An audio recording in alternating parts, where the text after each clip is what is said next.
मनोजवं मारुततुल्यवेगं जितेन्द्रियं बुद्धि मतावरिष्टं।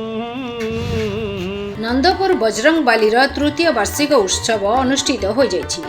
धामनगर निर्वाचन मंडली अंतर्गत तिहिडी ब्लॉक नंदपुर ग्राम रे पवित्र बजरंग बालींकर तृतीय वार्षिक उत्सव भक्तिमय परिवेश मध्य आडंबर सह पालित हो जाइछि। एही अवसर रे ग्राम और आखपाख अंचल शह शह श्रद्धालु जोगदे धार्मिक परिवेश को आहुरी उत्साहमय करथिले। उत्सवर प्रथम दिन रे अधिवेशन, अंकुरोपण, मंगल कलश शोभायात्रा एवं यज्ञ पूर्णाहुति भली विभिन्न वैदिक कार्यक्रम भक्ति और श्रृंखलार सह अनुष्ठित होइथिला। सकाळु सकाळु ग्राम परिक्रमा करी कलश शोभायात्रा रे महिला श्रद्धालुमानकर विशेष उपस्थिति देखिबाकू मिलिथिला। हरिनाम संकीर्तन, घंट, शंख, भजन कीर्तनर ध्वनि रे समग्र नंदपुर ग्राम आध्यात्मिक परिवेश रे विमुग्ध होई जाइथिला। भक्त माने बजरंग बालींक नाम स्मरण करी भक्ति रस रे मग्न होइथिले। बातात्मजं दानरविथ मुख्य श्रीरामदूतं शरणं प्रपद्ये।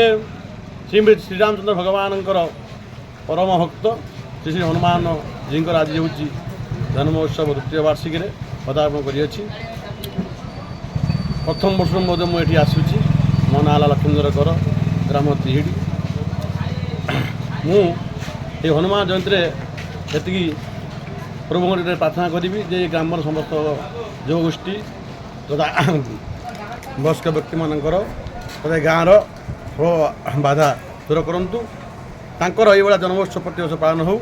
ये जो आप देखुं नंदपुर रे ये तृतीय वार्षिक महावीरंकर जन्मोत्सव पालित होउछि। स्वनक्षत्र दिवस तृतीय वर्ष रे महाप्रभुंकर अपार कृपा अतुलित बल धामम हेम शैलाभदेहम धनुजवन कृशानम ज्ञानीनाग्रगण्यम सकल गुण निधानम वानराणामधीशम रघुपति प्रिय भक्तम बातजातं नमामि।